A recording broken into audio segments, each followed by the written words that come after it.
On the night of July 6th, Ukrainian drones flew roughly 3,000 kilometers past the Urals and into western Siberia. They hit the Gazprom Neft refinery in Omsk, the biggest refinery in Russia, about 2,500 kilometers from the Ukrainian border. That's roughly London to Moscow. Russian air defense shot down most of the drones, but most wasn't enough. Within a day, industry sources were telling Reuters the plant had stopped processing crude entirely. And here's the detail that should worry the Kremlin more than the fire. Omsk had never been attacked before. It was the last of Russia's 11 biggest gasoline producers that hadn't been hit. As of this month, Ukraine has crossed every name off that list.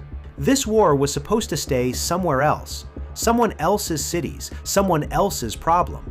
That was the pitch to ordinary Russians, and for 3 years it mostly held. It isn't holding now. Most videos list Putin's problems like a menu. I think that's the wrong way to see it. They're a chain. Each link pulls on the next, and by the end of this video, you'll see it close into a loop. Start with range, because everything else hangs off it. For most of this war, Ukraine couldn't reach far into Russia. In 2026, that flipped. Bloomberg went through statements from regional authorities and found that nearly half of Russia's regions, home to over 70% of the population, have sounded a missile alert at least once this year, Moscow included. Samara, a city of over 1 million, shut down its trams during one alert and opened the metro as a shelter. Two things changed. First, cheap drones in numbers that swamp expensive air defenses. The Omsk strike was carried out by Firepoint's FP-1 drones, and that company builds around 100 of them a day. Second, Ukraine now fields real long-range missiles of its own, the Flamingo, which Kyiv says flies 3,000 kilometers carrying a 1-ton warhead, and the Long Neptune, an old anti-ship missile reworked to hit land targets about 1,000 kilometers out. Ukraine used to borrow reach from its allies. Now it builds its own. Putin's answer? His top general announced the president has ordered an expanded buffer zone inside Ukraine's Sumy and Kharkiv regions to physically push the launch sites back. Think about what that admits. You only try to move the launchers when you've accepted you can't stop what they launch. Now watch what those strikes break. Ukraine stopped spreading its hits around and started going back to the same plants again and again. One count puts refinery strikes at 194 in the first half of 2026, 11 times last year's pace. The Ryazan refinery alone has been hit 15 times. The fireballs make headlines, but the strategy is repetition, damage piling up faster than Russia can repair it. And it shows. The International Energy Agency estimates Russian refineries processed 3.8 million barrels of crude a day in June. A year earlier, 5.4 million. In the first half of July, it slid to about 3.9 million, which analysts say is the lowest level since March 2005. More than half of Russia's refining capacity has been affected since May. On the ground, that means rationing in over 55 regions. A woman in Irkutsk in Siberia queuing 18 hours at a pump with her husband and their toddler. Coupons at gas stations. Farmers in the south pouring low-grade diesel into imported tractors and wrecking them because it's all they can buy. The governor of Stavropol literally told his own officials to get on bicycles. Prices?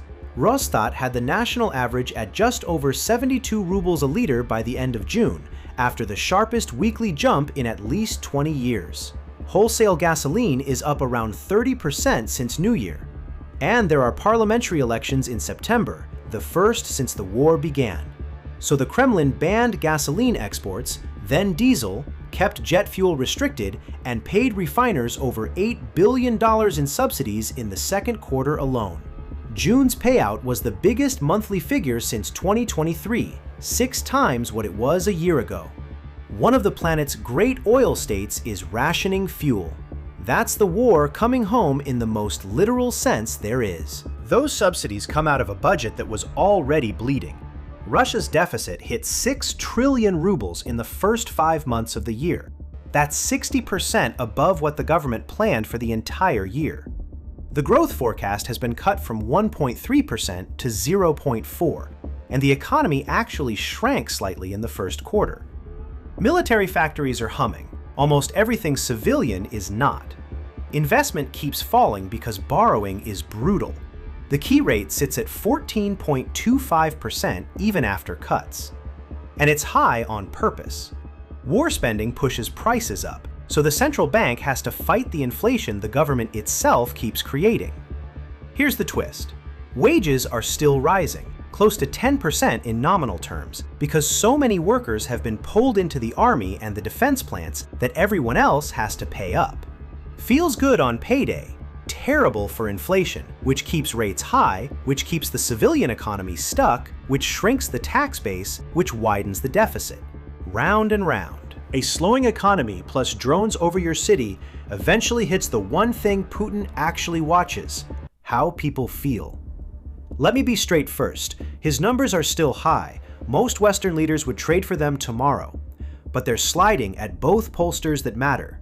The state pollster, VTC-IOM, has his trust at around 72%. And here's the part they'd rather you not notice. Back in April, it fell to about 66, the lowest of the entire war, and the pollster responded by skipping publications and then changing its methodology, after which the numbers conveniently recovered.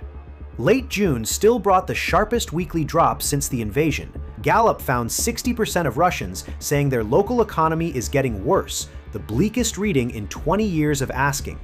Russia won't publish casualty figures. CSIS estimates roughly 1.4 million Russians killed, wounded, or missing by June, including 400 to 450,000 dead. This year, monthly losses are probably running ahead of recruitment. The army is shrinking while it fights. Last link, and it closes the loop. A winning leader can wait at the table. A leader whose home front is fraying needs the war to end well, and Putin can't get that.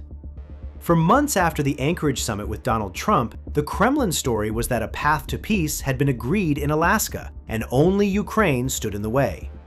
Then in late June, Putin went on state television and buried his own story.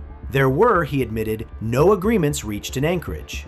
The talks have been stalled since early this year, with Washington's attention parked in the Middle East. Meanwhile, the front has largely stopped moving, a sharp break from 4 straight summers of Russian gains. Grinding on used to be leverage. Now, it's just a bill. Step back. Deeper strikes wreck the refineries. Broken refineries starve the fuel supply. The fuel crisis and the war bill choke the economy. The economy and the drones sour the public. A shaky home front weakens Putin's hand in any deal. So the war grinds on. So the strikes reach deeper. It's a loop, and right now it spins against the Kremlin. So is Putin about to fall? No, and I won't pretend otherwise. His grip is intact, and September's elections will be managed the way Russian elections are managed. But in charge and in control are different things. The whole domestic pitch of this war was distance. It's far away. Your life is normal. That pitch is now standing in an 18-hour queue at a Siberian gas station. Don't watch for a dramatic collapse. Watch whether the man who sold stability can keep selling it while the war idles outside the window. September is the first real test, those elections.